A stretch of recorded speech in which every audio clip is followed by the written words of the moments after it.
can't wait. Nameco, Dustin here. Nameco, Dustin over there. Talking about fantasy football, gonna talk about quarterbacks, gonna talk about our quarterback draft strategy.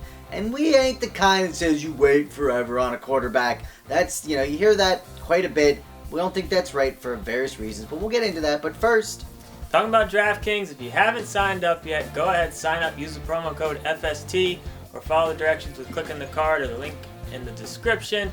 Sign up, deposit $5 or more before the start of the season. We'll send you a free shirt, and DraftKings will give you entry into a cash game for free. We can win lots of money. All good What's stuff. What's not to like?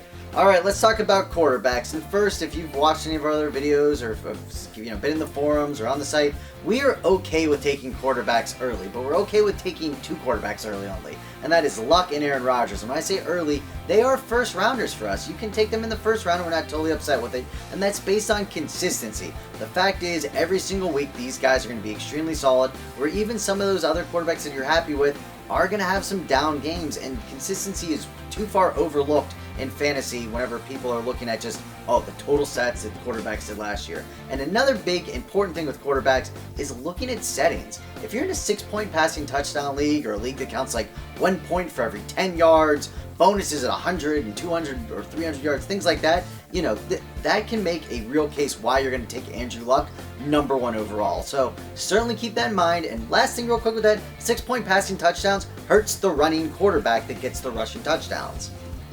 Just keep that all in mind. The one thing too that I really enjoy about taking that stud quarterback is there's no decision for you to make each week. You're starting them at your quarterback. I don't care who they're playing.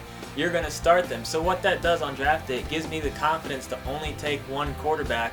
I'll worry about filling in when he has his bye week later on, but I'm only drafting one quarterback in the draft and filling my bench up with more upside at other positions. And I'm all about taking gambles on some running backs before the season starts, because we see it every year.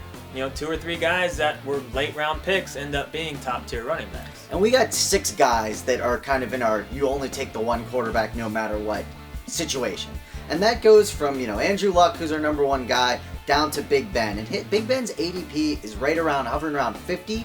So, that's where we feel the first drop is. Any of those guys, it's Luck, Rodgers, Peyton, Wilson, Drew Brees, Big Ben, those are the guys that you're really excited to have. They're going to have solid years. No need to take a backup. You're starting them every week. But don't necessarily reach on these guys. I mean, we're more than okay with reaching on Luck or Rodgers. We feel they're in a tier of their own. We have Wilson at number 3, and I actually don't mind him at all at where his ADP is at 33. I mean, adding Jimmy Graham to that offense and just what he does with his legs, that's what you need to look at. Don't just look at his quarterback stats. Look at what he did with his legs. I think he ran for around 800 yards last year. That is, and even if that regresses, he's still going to run. He's still going to run. So I don't mind Wilson at 33, but Peyton is at 30 and Brees is at 43. I still think those guys are ranked the way they should be, but I'm not happy with Peyton at 30, and I'm not happy with Brees at 43. I think Jimmy being out of town. But with that said, and this is why they're kind of in that, if you get Peyton at 45, then I'm happy. You're happy. If I get Brees in the 50s, I'm happy. So that's kind of the elite. So the next guys, if you're one of those people that say, no matter what, I'm waiting on a quarterback, and I'm all right with that strategy.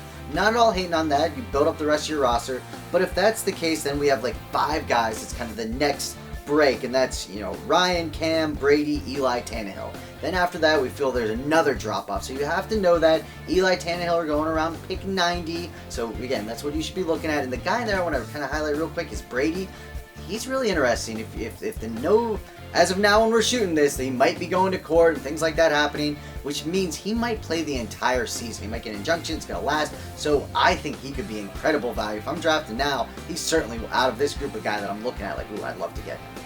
And one thing too that, we talked about only taking one quarterback, but once you wait a certain amount, I really think it's a good idea to take 2 just so that you have some flexibility there depending on matchups. I mean, Matt Ryan and Cam and Brady, if he doesn't serve any games, I mean, I'm okay with them. Maybe I don't take 2 if I get one of those 2 guys, but once you start getting to the Eli Tannehill area, I'm probably going to want 2 just so that I can play the matchups each week. And even if I'm at the end or at the beginning of the draft and I haven't taken a quarterback yet and I could just lock up Eli and Tannehill, I mean, there's even a chance you get him I might do 10th that. round. Yeah, I mean, you're getting Just good lock 'em value in. there. I mean, you've already got your core guys, and then there's a lot of really good guys late. I mean, if you get Tannehill and you can get Bortles or Bridgewater or Bradford or Winston, like another high upside guy on your bench, I mean, you're set. You're fine. So I mean, there's so many different strategies, and we get so much hate all the time for saying we don't mind taking luck early,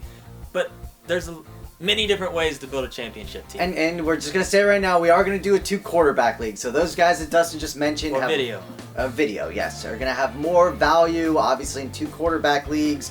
Bradford, that offense you gotta like. So, but in a one QB league, you're not even thinking about drafting Bortles. We like his upside, but you're probably not gonna end up having to draft him. 14 team league.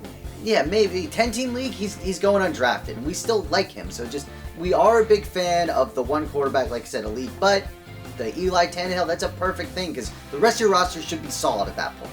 And we got a few things, some exciting things to check share. these off. We got an app now. If you go to the App Store, just search Fantasy Smack Talk, you'll find it. You'll see this logo. Makes it very easy to read all of our articles, all of our stuff. You can see our videos on there, so you're going to want to download that. And also, if you have an iPad, you can go to the Apple Store and search Fantasy Football University. Or on Kindle, on your phones, you can search Fantasy Football University. It's more of a how-to guide for fantasy football. It's a lot of, it gets in-depth strategy, though. If you're in an auction league, trading, very the value point draft, and there's a lot of great things in there. And it's easy to understand because we wrote it, because it ain't that crazy. There's plenty of Not time to dumb, read it. but Plenty of time to read it before the season. So go ahead and get that. And also hit this button to subscribe. It's right there. It was. It had arrows. Name go right here. This is your quarterbacks. I'm Dustin. Check out all our other videos. Come on!